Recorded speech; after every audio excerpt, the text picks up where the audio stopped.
Forced to work from home by your employer? Laid off or feeling depressed at home? Do you want to make money working from anywhere? We'll show you how to do it from your couch. It's time for another episode of the Work From Home Show. Coming to you from their homes in Austin, Texas and Tampa, Florida, here are your hosts, Adam and Naresh. Hey everybody, welcome to the Work From Home Show. Shout out to all our homies, homeboys, homegirls, home trans, all the work from homers out there. I'm Naresh Vissa. Adam is not able to join us today, but we have Buddy Levy on the show. He is a New York Times best-selling author of Labyrinth of Ice, The Triumphant and Tragic Greeley Polar Expedition, as well as the book Conquistador, Hernan Cortez, King Montezuma, and the Last Stand of the Aztecs, and the new book, Empire of Ice and Stone, The Disastrous and Heroic Voyage of the Karluk. Karluk or Karluk? Karluk. Buddy was the co-star for 25 episodes on History Channel's hit docuseries Brad Meltzer's Decoded, which aired to an average of 1.7 million viewers and is still airing as reruns today on the History Channel. In 2018, Buddy was an on-camera expert on the History Channel's four-part TV series, The Frontiersmen, The Men Who Built America. So, Buddy Levy, thank you so much for joining us on the Work From Home Show. It is truly a pleasure. Thanks for having me. I'm really honored to be here. And I want to give you and our audience a heads up. We don't have Adam as our third person on the interview, but we have my little one, my second son, whose nanny couldn't make it today. So he's going to be joining us too, listening in. He's only 5 months old. So let's teach him let's teach him some history and writing. And I believe you have a grandson as well. So it's a full conference call. Right. If I talk loud enough, he may come down here in a little bit. Oh. Yeah. Well, I want to start because your books sold a ton of copies, and we've had fiction writers on, we've had sports writers on. We haven't had a whole lot of historians on who have sold a ton of copies, but you have. I want to first start with your journey. How did you get into writing books, and specifically, well, let's just start with your journey. Just tell us how you got interested in writing in general. Sure. That's a really great question. I actually got a very early start. I grew up in a little ski town called Ketchum, Idaho. It's mostly known as Sun Valley. And the short version is that I was in this small private school, and one of my educators saw this short story that I wrote, and she ended up forwarding it over to a woman named Clara Spiegel. And this was a woman who had used to go on safari with Ernest Hemingway.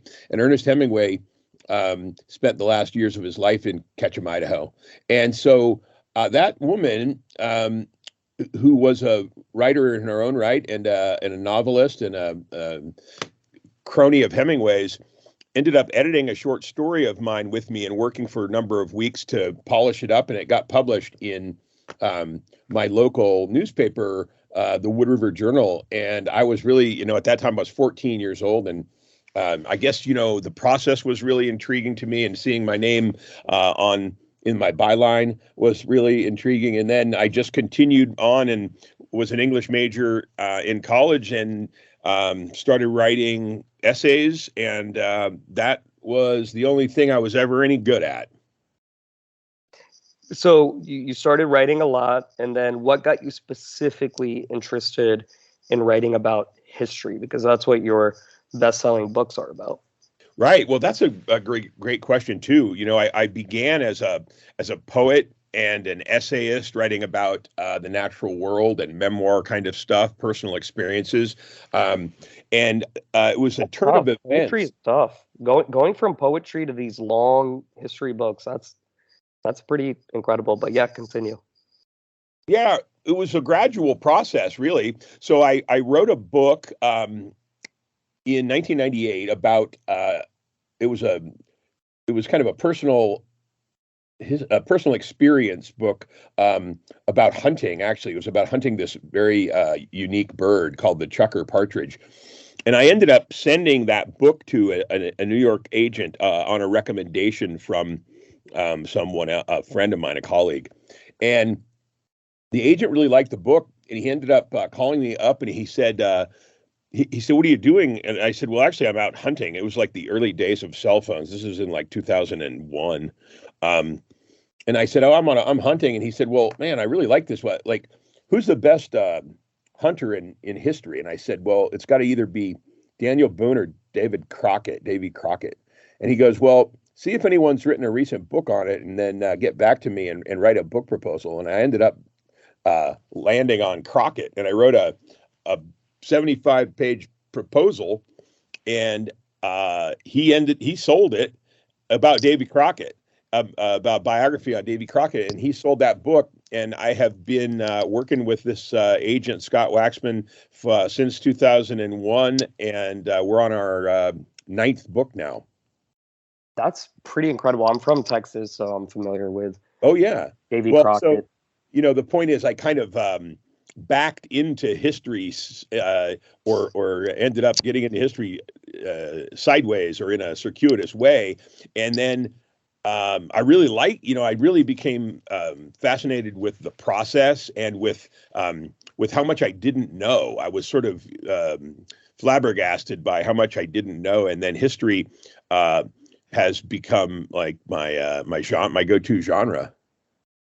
Have you written any books that are non-history? I know in the intro, your best-selling books have been history, but anything non-history? Over the last, 98 was your first book, right? So you've been doing this for about 25 years. So I only have written one other than the Chucker hunting book, which actually has, it's a bit of natural history, but I wrote a book, co-authored a book with a blind adventurer named Eric Weinmayer, who is a remarkable person who was the first blind person to summit Mount Everest. And then he also was the first blind person to kayak down the Colorado River through the Grand Canyon. And I went on an expedition with him and ended up writing a book with him called No Barriers, A Blind Man's Journey to Kayak the Grand Canyon. So that's the only one that isn't really strictly history. Well, that's great that you have Scott Waxman, who's your agent. He is, and a co-agent that works with him named Susan Canavan. But Waxman has his own literary agency, and a very successful one. He's an amazing guy. I actually just got back from a visit to New York last weekend, and I did a talk and reading at his yacht club, because this book, Empire of Ice and Stone, has a nautical component to it. So it was really, it's great to have a 2-decade-long relationship with an agent. Yeah, he's very well known. I've tried reaching out to him. He represents some really, really big people, including Jack Kerouac, Mark Cuban, a few other people. So that's impressive that for your first book, you were able to get such a high, well, this was a while ago, but someone so well respected within the industry. That certainly helps a lot. Thank you. So I want to talk a little bit about your target market, because it appears you have a pretty large and wide following. Who is your target market, and how did Waxman know, like, hey, there's a big market in this history space? Well, I think that's definitely evolved over time. There's always been, history has always been, I guess, something of a niche market, and it has little subcategories, but there are certainly a lot of people of, maybe baby boomers, particularly, who are fascinated by, let's say, World War I and World War II era books. There's a lot of people interested in political history, so biographies on presidents and things like that. But what ended up happening for me in the last few years that's been really great is that there's opened up this Arctic and Antarctic space that really has burgeoned on the heels of the book Endurance by Alfred Lansing. And it's kind of amazing that, I mean, there's always been people interested in polar and Arctic exploration and history. But I think that book, because of its wild success, has paved the way for, writers to really, there's a big audience right now in that space, and I guess when you talk about markets, you could say some are evergreen. Well, the Arctic and polar area is ever white. People are, they can't get enough of this armchair exploration. But that's also true, I think, of there's some great writers like Candice Millard who wrote River of Doubt, and there's a lot of people who are interested in my books. Like I wrote a book about River of Darkness, about the first Europeans to descend the entire length of the Amazon, and so there's people have these kind of niche fascinations or interests, and you just have to land in those. I will tell you that I don't write history with an eye toward the market. It's more trying to find the really compelling story. Can you tell me a little bit? So you graduated college. Did you work a little bit, or did you just start writing immediately? Oh man. Yeah, it actually took me a while to graduate from college because I worked during. I started in 1978 and graduated with my undergrad in 1986 because I worked a bit during that period and I traveled quite a bit. But then I got my master's degree in 88, and at that point I ended up going. Was that also in writing English? The master's? Yeah, it was. I have a master's degree in creative writing and literature from the University of Idaho, and then I applied immediately to work as a lecturer in English, a teacher, and got a job both at Idaho, which is here my hometown of Moscow, Idaho, and then across the way there's a university called Washington State University, just 8 miles away. And I ended up getting a job at both institutions. So for about 5 years, I worked 5 days a week at both, 2 at one school and 3 at the other. And then eventually Washington State University hired me on full time. And I have been with them now for 3 decades, as it turns out. But I will add that I've done some pretty cool things along the way. You mentioned the show Decoded that I was on, but before that, I worked as a journalist covering this wild sport called adventure racing, which was made popular by Mark Burnett, the creator of Survivor and The Apprentice and a number of other hit shows, The Voice.